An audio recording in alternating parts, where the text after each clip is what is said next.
আমাদেরকে আল্লাহ তাআলা তো নিয়ামতই বেশি দিয়েছেন। পরীক্ষার জন্য বা কোনো শাস্তির জন্য কিছু হয়তো আমাদের সমস্যা দেন, হয়তো একটা রোগ দিয়েছেন, অথবা একটা বিপদ দিয়েছেন, বা ব্যবসায় একটু সমস্যা চলতেছে, ইত্যাদি ইত্যাদি।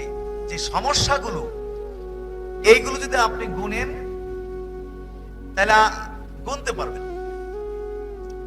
4-5টা গণার পরে দেখবেন যে আর সমস্যা কি আপনি গুনা মানে আর পাইতেছেন না। কিন্তু এর বিপরীতে আল্লাহ তাআলা কোটি কোটি নিয়ামত আমাদেরকে দিয়েছেন। কিন্তু নিয়ামতগুলোকে আমরা হিসাব করি না, সমস্যাগুলোকে আমরা হিসাব করি। আমরা বলি যে আমার মতো লোকের কেন রোগ হবে, আমি আল্লাহর ইবাদত করি, তাহাজ্জুদ করি, তা আমার কি লেগা এই বিপদ হইতো, রাগ হইতো, রোগ হতো, ইত্যাদি ইত্যাদি।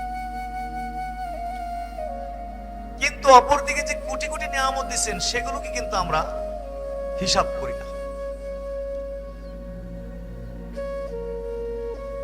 আল্লাহ তাআলার নিয়ামতের শুকরিয়া আমাদেরকে সবসময় করতে হবে। আল্লাহ বলেছেন যে লাইন শাকারতুম লা আযীদান্নাকুম, যদি তোমরা আমার নিয়ামত পেয়ে শুকরিয়া আদায় করো, অবশ্যই অবশ্যই আমি সেই নিয়ামত বাড়াই দিব। ওয়ালাইন কাফারতুম ইন্না আযাবি লাশাদীদ, আর তোমরা যদি আমার নিয়ামতের কুফরি করো, নিয়ামতকে অস্বীকার করো, নিশ্চয় আমার শাস্তি, আমার আযাব অত্যন্ত কঠিন, আমার আযাব অত্যন্ত